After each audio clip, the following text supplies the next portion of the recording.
IKEA took the Indian market by storm when they launched, and I know of no one in my circle who doesn't like visiting an IKEA store, if not for actual shopping, then even window shopping. And in a period of time, and I'm presuming that the experience is the same across countries.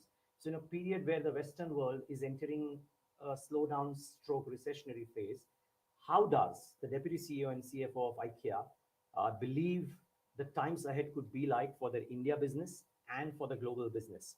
Juvencio Maeztu joins me right now on BQ Prime on the sidelines of the WEF at Davos. Juvencio, great having you. Thanks for speaking to us. Thank you. Oh, Good wow, I love that morning. gesture. Thank you. So, Juvencio, straight off the bat, the last 2 years have been anything but easy. And if people thought that post-COVID world will ease out, it hasn't happened. Now we are entering a phase of, if not already amidst a European recession slash slowdown, and US probably following suit as well. There are pockets of growth like India, China, etc. How do you reckon 2023 could be for a business like yours? Would it be slowdown proof, or will you also face headwinds? You know, the times we have been living in are also proving that being a more sustainable company, being a more affordable company is even more relevant than before, because climate change is a big threat for the whole humanity, and not only from the climate side, but also from the inequalities that keep creating. And secondly, all the economic situation, it's making even more visible the need to be more affordable. And these two things, sustainability and affordability, are at the core of who we are as IKEA. And then that's why we are even more determined to work in that direction. We are seeing now growth across all the countries, both in sales, but also in quantities. And this is also at the fact that IKEA is even more relevant to be supporting the needs of the many people. I mean, we obviously don't have numbers. I have the numbers till FY22, and your growth rates were solid in India. At least I presume it would have been the same rest of the world. Has the year thus far been good in terms of demand for goods and commodities? Because we're hearing disparate views from across countries. Yeah, we had over the last year, we keep having a clear, consistent trajectory of growth. And this is, as I said before, this is even more relevant because, you know, in the situation we are in, and despite of the economic challenge, people still have needs, dreams, and frustration for a better life at home. And life at home is even more relevant because people are really giving an extra level of interest in home to feel safe and also to feel protected. So that's why home, it's the right place to be. Most certainly. Okay, let me ask you this. How difficult was it to manage operations? How difficult is it still to manage operations in light of the fact that supply chains have gotten majorly disrupted over the last 12 to 18 odd months? If it was because of China earlier, then that situation only got accentuated as time went by. And while China has opened up, it's still not completely open. So how have you been able to manage supply chains? Are there issues still present, and will they get resolved soon, or is it difficult to say? No, clearly the last year we have had additional pressure in global supply chain. And then you can see as a challenge, but also you can see as an opportunity to fast track in business transformation. For example, it was 2-3 years ago with the COVID that was even more relevant to fast track the transformation to an omni-channel retailing. So for us, it was really a moment to accelerate all the investments in the digital part of the company in order to offer the omni-channel experience. Then we also have invested more than 3 billion euros the last year, and we plan to double again in renewable electricity. We produce today more energy than we consume, renewable energy. And with the energy crisis, mostly less has been in India, but has been in many places in the world. This has been also a proof point that is helping the business now. And now with the global supply chain that you mentioned now, I also see an opportunity to fast track for all businesses, ourselves included, the transformation into a more circular economy where we can really not only de-risk the supply chain, but also to find an opportunity to have lower costs and as a consequence, be more affordable to the many people. May I probe that? How do you plan to do that? So we are, for example, if I take an example, Please. We invested recently in a Dutch company called Retour Mattress. Only in the Netherlands, they are recycling 1 million mattresses only in the Netherlands. And then it means that 1 million mattress that doesn't go to incineration, it means 76,000 tons of less CO2 in the world. And then by doing that, then you actually are good for the planet, but also is good for the business, because then you reduce the cost of the raw materials at the same time. These are examples how you companies, we need to fast track in order to, at the end of the day, to lower the cost and to be affordable. Okay. May I ask, how is Ingka Group, which is, of course, the owner of brand IKEA, thinking of doing something like that in India? I wanted to start off with how do you view India as a destination, but since you brought out this topic of the circular economy, how is that shaping up in India for the Ingka Group? Yeah, Inca Group is operating IKEA. No? Yeah, precisely. And then, we have a very long-term vision for IKEA in India. When we started, IKEA started the sourcing activities 30 years ago. Yes. And the retail activities we started like 5-6 years ago. And then when we opened the first store in Hyderabad. And then from there, we opened Bangalore. We have opened 3 stores in Mumbai. Today, it's under construction in Gurugram in Haryana, and also in Noida in UP, Uttar Pradesh, in the Delhi NCR region. 2 big, what we call meeting places, which are big shopping centers, but more on the offering not only shopping, so many activities, and they will have an IKEA store. They are big investment. They are under construction right now. And then we are also doing some online operation in Gujarat and Pune.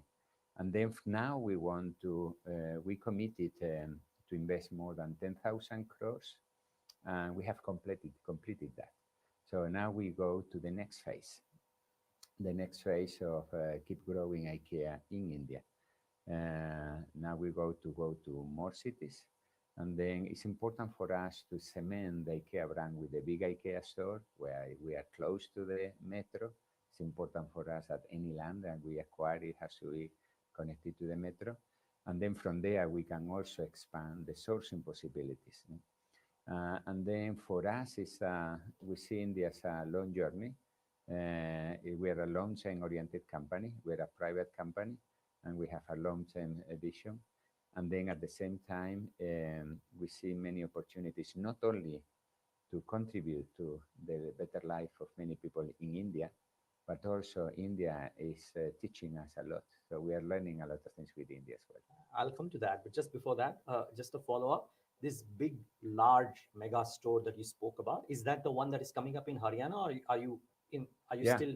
they are part in Gurgaon, or Gurugram, as it is called now, and Noida is the big IKEA store, but integrated into a big meeting place, or big shopping area, big shopping center. And they are also very connected to the metro station. Sure. And post all of this happening, you will embark upon a phase 2 in India. Exactly. You believe the growth potential in India for the brand IKEA is large enough for you to kind of replicate or do more than what you've already done in India? Yeah. Can we agree that over the next 100 years, India is going to be better, bigger, greener, healthier? Can we agree that? Most certainly. Exactly. Can we agree that over the next 100 years, many people in India needs to have a better life at home, to have good solution for the dream. I think that's true across the world, by the way. But if that is true for India, it is true for IKEA. Yeah. No. Yeah.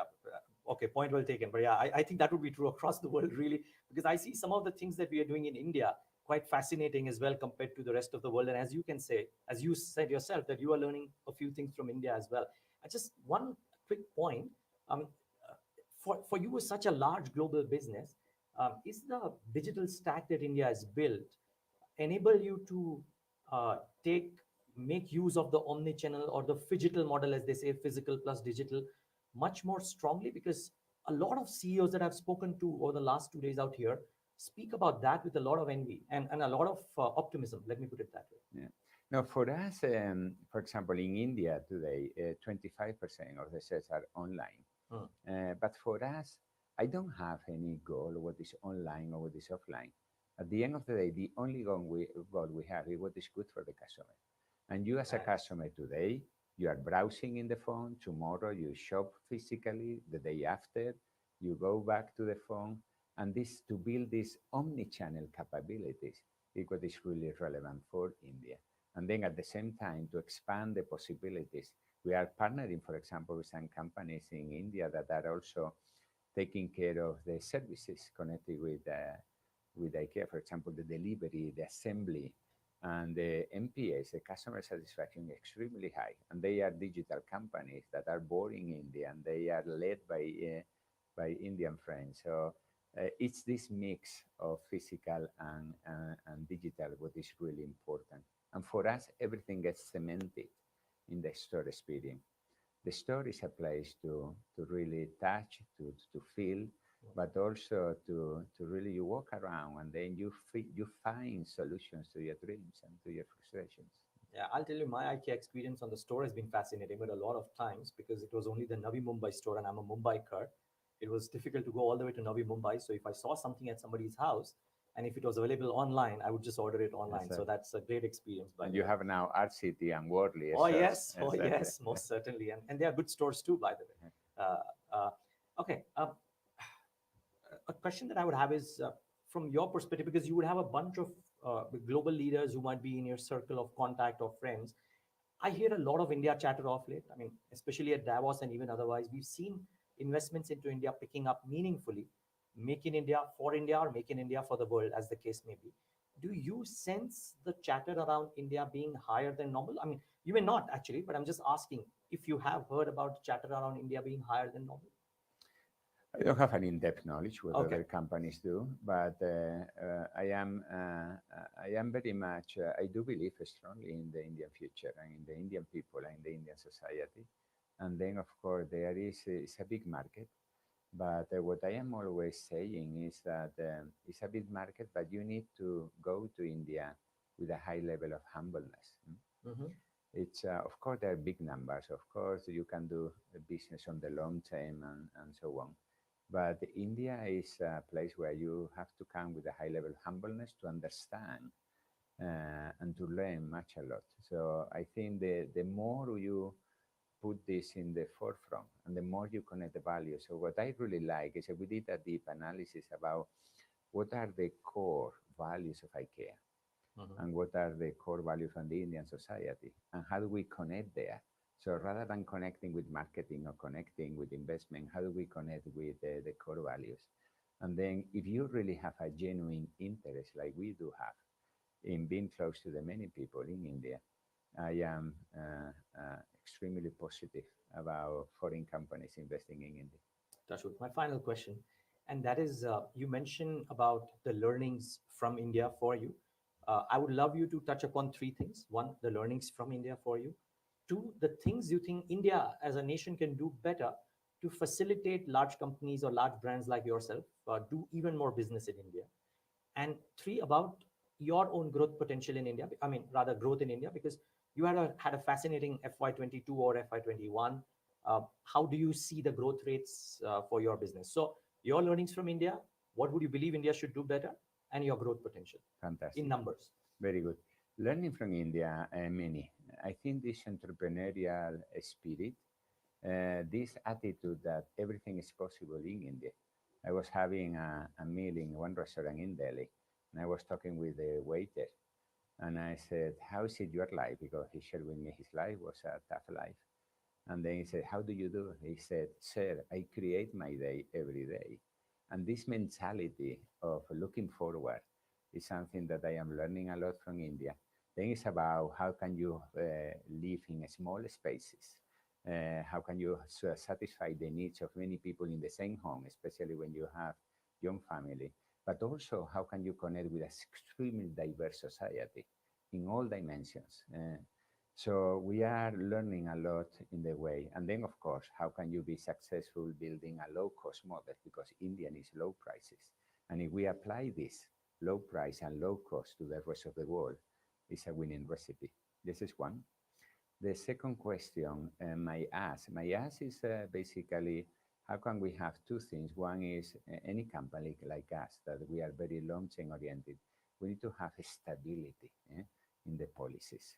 We need to have some kind of, with all the uncertainty in the world, we need to have at least certainty that the policies are here to stay and some stability. And also, there is an opportunity also that India is open.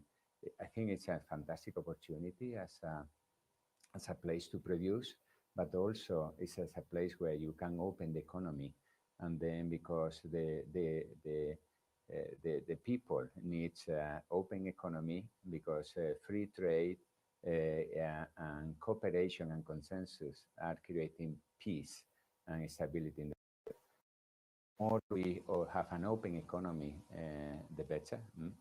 And then to the third question, you have the growth. You know, we don't have a goal Of of course. growth per year. Sure. What we only have is a goal that over the next years we need to keep growing. Of course, it's we are growing a lot because every time you open a new IKEA store over a small base, is a big part of the Sure. growth. But for us, the most important thing is that how many people we connect with, and we are happy to say that so far we are having more than 100 million visits, both online and offline to our IKEA stores. So I am more happy of connecting with people than in the growth figure. But the growth is happening and is coming, and it will be more over the future. We wish you all the best for that. And we love having brand IKEA in India. So keep that coming. And thank you for talking to us today right here on BQ Prime. Thank you, Niraj. Thank you very I much. love that gesture as well. Viewers, thanks for tuning in.